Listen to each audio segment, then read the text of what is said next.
பார்த்ததும் கும்பிட வைக்கும் கோயில் கோபுரம், அன்பு பாசத்தில் கும்பிட வைக்கும் மனமும் கோபுரம். உயர்ந்து நிற்கணும் அன்பால், உலகம் வணங்கணும் பண்பால். கோபுரம் மனமே கோபுரம், கோபுரம் குடும்பம் கோபுரம்.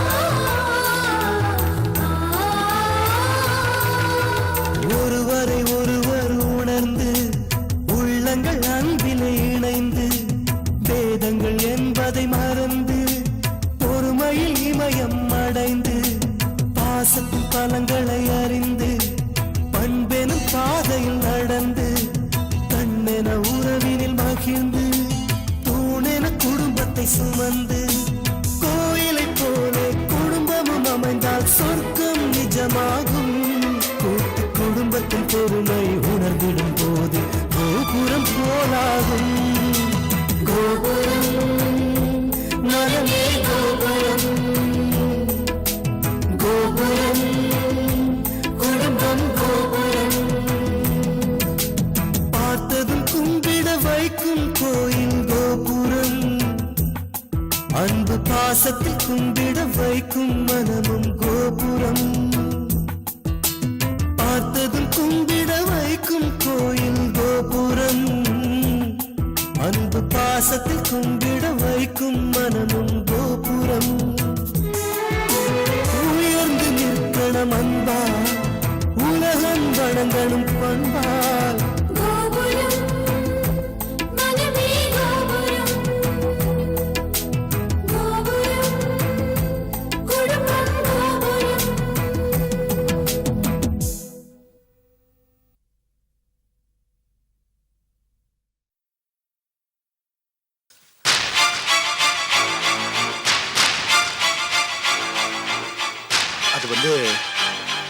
எங்க வீட்டுல ஒரு சின்ன பிரச்சனை மாமா. அவ வீட்டை விட்டு வெளியே போயிட்டான். அவன் அங்கதான் வந்திருப்பான்னு நாங்க எல்லாரும் நினைச்சுக்கிட்டு இருக்கோம். அதான். என்ன மாப்பிள்ள இது? சாவகாசமா இவ்வளவு நாள் கழிச்சு நான் போன் பண்ண பிறகு சொல்றீங்க. ஆக்சுவலா என்ன நடந்தது? திலகா போய் எவ்வளவு நாள் ஆச்சு? தயவு செய்து என்கிட்ட சொல்லுங்க மாப்பிள்ள ப்ளீஸ். மாமா நான் அப்புறமா உங்களுக்கு போன் பண்றேன். மாப்பிள்ள நான் சொல்றது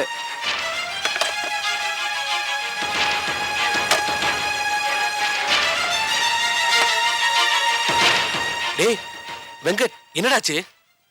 எனக்கு ஒண்ணுமே புரியலையே. திலக கோவமா போனதும் நான் நினைச்சது நான் மட்டும் இல்ல, இங்க எல்லாருமே திலகா கோச்சுக்கிட்டு அவ அப்பா வீட்டுக்கு தான் போயிருப்பான்னு நினைச்சோம். ஆனா மாமா என்னடான்னா அவ சேலத்துக்கே வரலன்னு சொல்றாரு. அப்ப திலகா எங்க போயிருப்பா? வேற எங்கேயும் போக மாட்டாளே. முட்டாள்தனமா பேசாத. உனக்கும் உன் பொண்டாட்டிக்கும் 1000 பிரச்சனைகள் இருக்கலாம். உன் பொண்டாட்டி கோச்சிட்டு போனாங்களே, அவங்க உன் மாமனார் வீட்டுக்கு தான் போனாங்களான்னு நீ கன்ஃபார்ம் பண்ணிக்க வேணாம்? இப்ப சொல்லு. அன்னைக்கு சொன்னியா? 1000 அட்வைஸ் பண்ற இல்ல, ஒரு தடவையாவது அவ அங்க இருக்காளான்னு கன்ஃபார்ம் பண்ணிக்க சொன்னியா? கேள்வி மட்டும் கேட்க தெரியுது. இல்ல, அங்கதான் போயிருப்பாங்கன்னு நானும் நினைச்சேன். நீ நினைச்ச இல்ல, அந்த மாதிரி தான் நானும் நினைச்சேன். சரி, இப்ப என்ன பண்ணலாம்னு சொல்லு. சரி சரி, தோளு மேல ஆட்டுக்குட்டியை போட்டுக்கிட்டு தேடுற கதையாயிட போகுது. அவங்க வேலைக்கு போயிட்டு இருக்காங்களே, அந்த ஹோட்டல்ல தான் இன்னும் அவங்க வேலை செய்யறாங்களா இல்லன்ற விஷயம் உனக்கு தெரியுமா தெரியாதா? அவ ஊரை விட்டே போயிட்டான்னு தான் நான் நினைச்சுக்கிட்டு இருக்கேன். அப்புறம் எதுக்கு அந்த ஹோட்டலுக்கு போக போறேன்?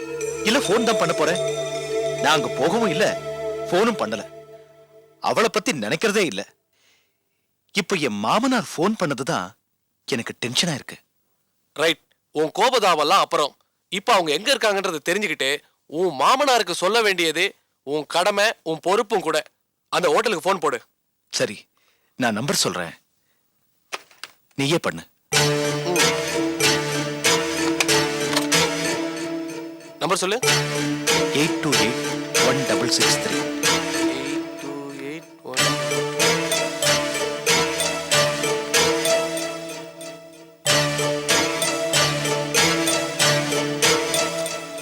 ஹலோ, ஹோட்டல் லீக் ரிசப்ஷன். ஹலோ, நான் வெல்கியூர் ஃபார்மால இருந்து வெங்கட்டோட ஃப்ரெண்டு பேசுறேன். சொல்லுங்க சார். வெங்கட்டோட ஒய்ஃப் திலகா இருக்காங்களா? ஒரு நிமிஷம். ஹஸ்பண்டோட ஃப்ரெண்டு இல்லைன்னு சொல்லிடு. அவங்க லீவ்ல இருக்காங்க சார். எத்தனை நாளா? ஒரு வாரமா இருக்காங்க. அப்படியா? ஓகே. ஓகே. ஏன் திலகா இப்படி? நீ வேலையை பாரு. டேய், அவங்க அங்க இல்லையா மேடா? என்னடா இது, அவ அங்கேயும் போகல, ஒண்ணுமே புரியலையே. அன்னைக்கு அவசரப்பட்டு ஆத்திரப்பட்டு வீட்டை விட்டு வெளியே போறவ மறுநாளே லீவ் சொல்லிருக்கா. அப்போ அந்த ரிசப்ஷனிஸ்ட் கூட நல்ல பழக்கம் இருக்கு, அதான் மறக்காம லீவ் சொல்லிருக்கா. நான் என்ன நினைக்கிறேன்னா, நேரா அந்த ஹோட்டலுக்கு போ, அங்க ஒய்ஃபோட ஃப்ரெண்ட பாரு, அந்த பொண்ணுகிட்ட உன் ஒய்ஃப் என்ன பண்றாங்க ஏது பண்றாங்கன்னு கேட்டு தெரிஞ்சுக்கலாம். டென்ஷன் ஆகாதடா, பயப்படாத, நானும் கூட வரேன், வா.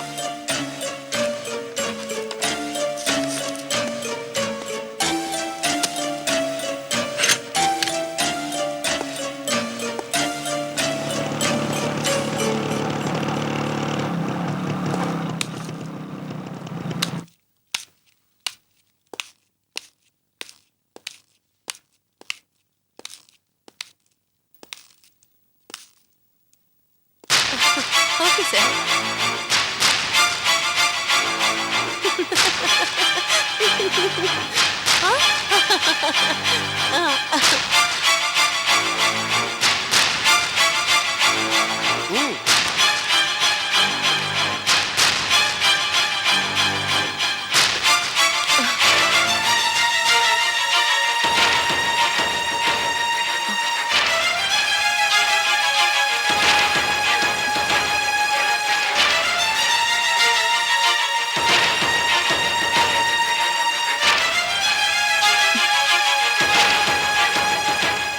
உன் ஒய்ஃப் இங்கே தான் இருக்காங்க, நான் வெளியே வெயிட் பண்றேன்.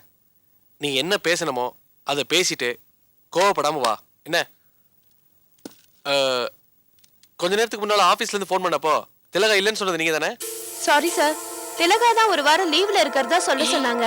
I am sorry sir. நான் போய் மேனேஜரை பார்த்துட்டு வரேன். போய் பேசிட்டு வா.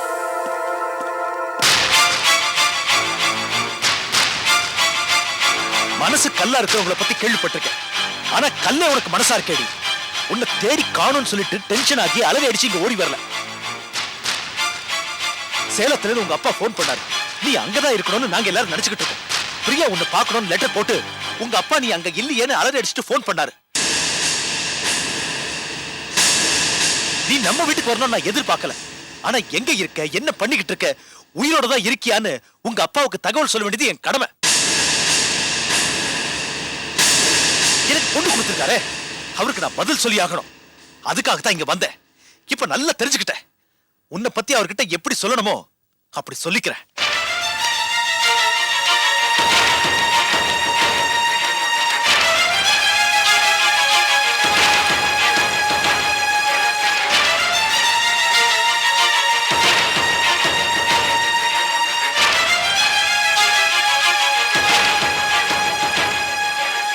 ஹலோ மாமா, நான் தான் வெங்கட் பேசுறேன். சொல்லுங்க மாப்ள. பதற வேண்டாம், திலகா இங்க தான் இருக்கா, மெட்ராஸ்ல தான் இருக்கா.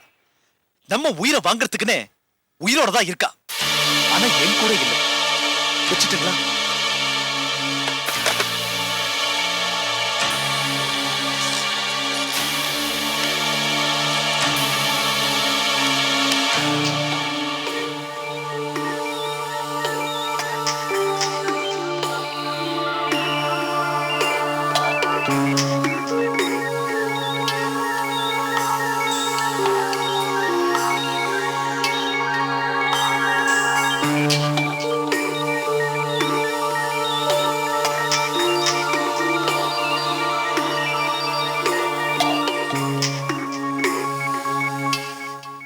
என்னங்க இது? ஆ? பால் வச்சிருக்கேன்னு சொல்லி 1/2 மணி நேரத்துக்கு மேலாச்சு. அதை குடிக்காம அப்படியே யோசிச்சுட்டு இருக்கீங்க? பால் வேற ஆறி போயிடுச்சு. சூடு பண்ணி எடுத்துட்டு வரட்டுமா? இல்ல செந்திலா, அதெல்லாம் வேண்டாம். வேண்டாமா? என்னங்க ஏதோ யோசனையில இருக்கீங்க? செந்திலா, கொஞ்சம் உட்கார்.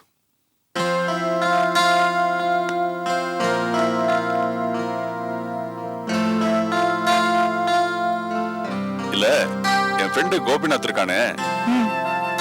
அவன் ஒரு நல்ல யோசனை சொன்னான். அது சரியாவும் படுது, சரியில்லையோன்னு படுது. எது எப்படியோ, லைஃப்ங்கிறது ஒரு சூதாட்டம் மாதிரி தானே. பிசினஸ்ங்கிறது ஒரு சூதாட்டம் தான். அந்த சூதாட்டத்தை தள்ளி நின்று வேடிக்கை பார்க்கறத விட இறங்கி போய் என்ன ஆகுதுன்னு பார்க்கலாமே. நம்ம அதிர்ஷ்டம் எப்படி இருக்குன்னு பார்க்கலாமே. அதுல ஒண்ணும் தப்பு இல்லையே. எனக்கு நீங்க சொல்றது ஒண்ணும் புரியலீங்க. ஆமா, உனக்கு எல்லாமே விளக்கமா சொன்னாதான் புரியும். அவன் ஒரு ப்ராஜெக்ட்ல என்னை பார்ட்னரா சேர சொல்றான். ஒரு 10 லட்சம் ரூபாய் போட்டோம்னா 6 மாசத்துல போட்ட 10 லட்சம் ரூபாய் எடுத்துடலாமா. அதுக்கு மேல லாபமாவும் 10 லட்சம் ரூபாய் எடுக்கலாமா. ரொம்ப அட்ராக்டிவான ப்ராஜெக்டா இருக்கு. என்னங்க இது? 10 லட்சத்துக்கு நீங்க எங்க போவீங்க? இதே கேள்வியத்தான் நானும் அவங்ககிட்ட கேட்டேன்.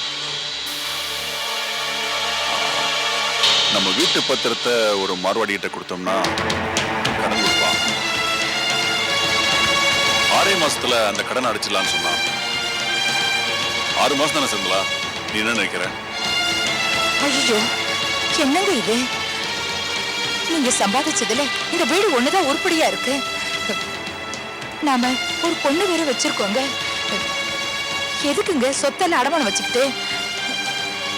ஏய், பாத்தியா, இதுக்குதான் இந்த பொம்பளைங்க கிட்ட எதையுமே பேசக்கூடாதுங்கிறது. உடனே பதறியே. இப்ப நான் என்ன பண்ணிட்டேன்? சொத்தை வச்சு நான் என்ன குடிக்கவா போறேன்? இல்ல சொத்தை வச்சு நான் ரேஸ்ல போய் பணத்தை விட போறேன்னா என்ன?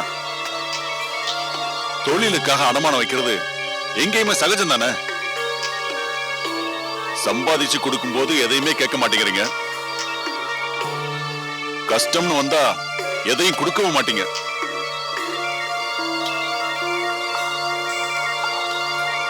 இப்ப நான் இதை உங்ககிட்ட ஏன் சொல்றேன்னா, இந்த சொத்தை உன் பேர்ல எழுதி தொலைச்சிட்டேன்.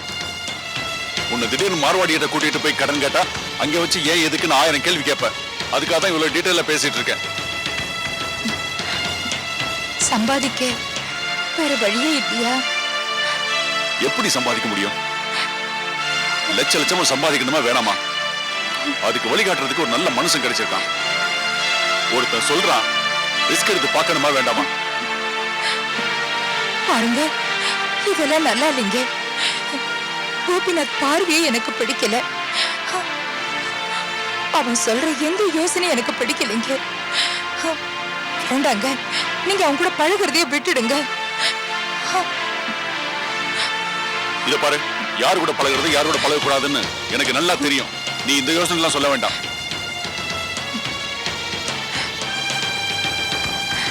இத பாருங்க, உங்களுக்கு எவ்வளவுங்க வேணும்? ஒரு 10 லட்சம் ரூபாய் கிடைக்கும், அவ்வளவுதானே? உங்களுக்கு 10 லட்சம் வேணும். ஒரு போன் பண்ணா எங்க அண்ணன் கொண்டு வந்து கொடுப்பாருங்க. அல்லெல்லாம் கொட்டிடும். என்ன நினைச்சிட்டு இருக்க மனசுல? என்ன பிச்சைக்காரன் நினைச்சிட்டு இருக்கியா? உங்க அண்ணன் கிட்ட போய் கேட்க சொல்ற? அவ்வளவு திமிரா பேசுறியா நீ? பணக்காரன் விட்டு தங்கச்சிங்கிற திமிர் உனக்கு என்ன மாறவே இல்லை. போன் பண்ணுவாளாம், போன் அவனுக்கு கொண்டு 10 லட்சம் தருவானுங்க. அதை வாங்கிக்கிறதுக்கு நான் என்ன சொரணை கேட்டு போயிருக்கேன்? உழைச்சு சம்பாதிக்கிறதுக்காக தாண்டி நான் இங்க இருக்கேன். இல்லைங்க, நான் சொல்றது கொஞ்சம் கேளுங்க. இந்த சொத்தெல்லாம் அடமானம் வைக்கிறதுக்கு நான் சம்மதிக்க மாட்டேங்க. நீங்க தப்பான வழிக்கெல்லாம் போறீங்க. அப்படிலாம் வேண்டாங்க. முதல்ல அழுகை நிறுத்து. அழுகை நிறுத்துக்கிறல்ல. நீ சந்தோஷமா வந்து சேலஞ்ச கையெழுத்து போட்டு கொடுத்திருந்தா இந்த ப்ராஜெக்ட் உருப்படும். எப்ப நீ அழுதுட்டியோ இனிமே இந்த ப்ராஜெக்ட் உருப்படாது. சென்டிமெண்டாவே இது எனக்கு ஒர்க் அவுட் ஆகாது.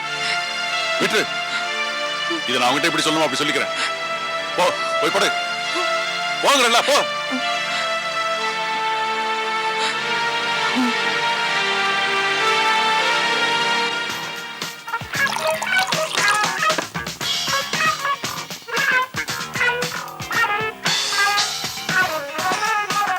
அருண், யுவராஜ் காலேஜ் எலெக்ஷன்ல நிக்கிறதுக்கு நாமினேஷன் ஃபைல் பண்ணிருக்கான்.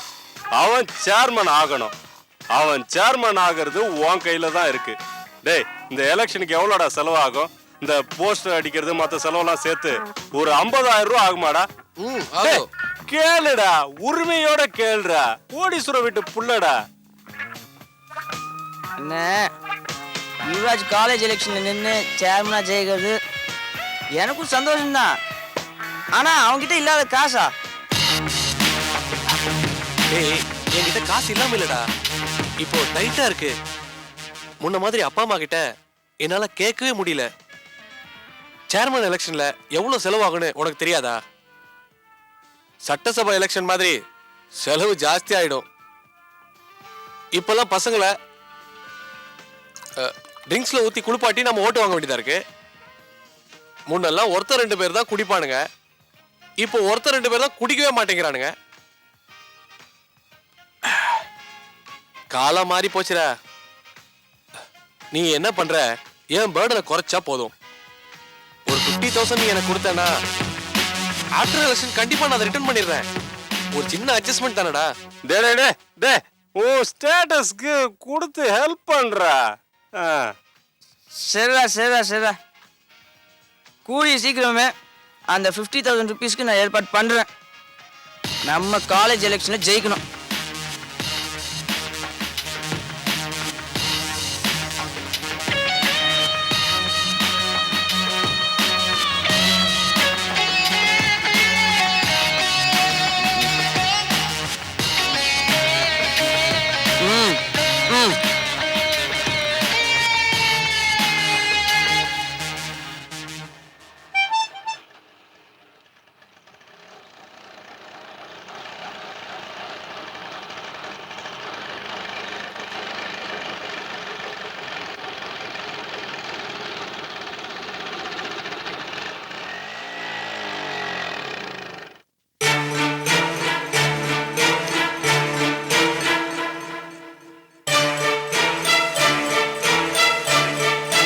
இந்தாப்பா.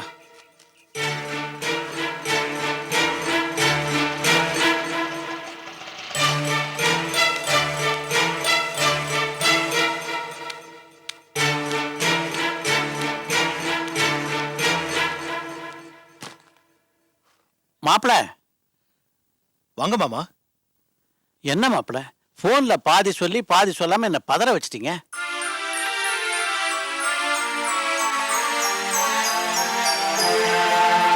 திலகா எங்க மாப்பிள? இந்த வீட்டுல என்னதான் நடக்குது? உங்களுக்கு அவளுக்கு என்னதான் பிரச்சனை? என்ன மாப்பிள, நீங்க இப்படி அமைதியா இருந்தா என்ன அர்த்தம்? எனக்கு பதட்டமா இருக்கு மாப்பிள. நீங்க இப்ப நேரவே வந்துட்டீங்க. என்ன நடந்துச்சுன்னு சொல்றேன். எது நியாயம் நீங்களே சொல்லுங்க. உட்காருங்க மாமா, உட்காருங்க மாமா.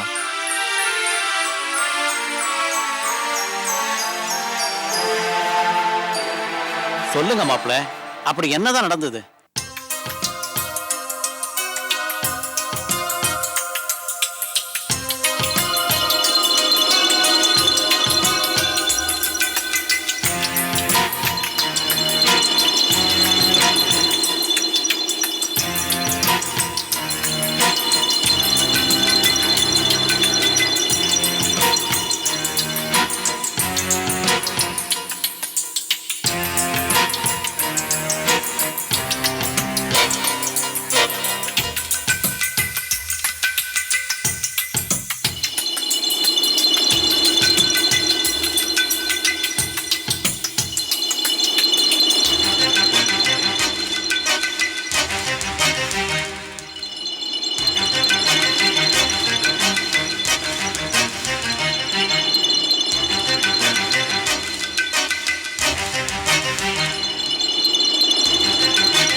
பேச மாட்டேங்கிறீங்க? உங்ககிட்ட பேசுறதுக்கு என்கிட்ட எந்த நியாயமும் இல்லை. உங்க முன்னாடி தலை குனிஞ்சு நிக்கிறத தவிர வேற வழியே இல்லை. இப்படி ஒரு பொண்ணை நான் எப்படி பெற்றேன்? ஒரு பொம்பளைக்குரிய எந்த தகுதியும் இல்லையா அவகிட்ட? அவளை செல்லமா வளர்த்தனே தவிர பொறுப்பா வளர்க்க தவறிட்ட மாப்பிள்ள. எல்லாத்துக்கும் என்னதான் ஒந்துக்கணும். அவளை சொல்லி குத்தம் இல்லை, யார சொல்லியும் குத்தம் இல்லை. ஆனா இத்தனை நடந்ததுக்கு அப்புறமும் அவ வீட்டுக்கு வராம மன்னிப்பு கேட்காம இருக்கா பாருங்க, அது ரொம்ப தப்பு.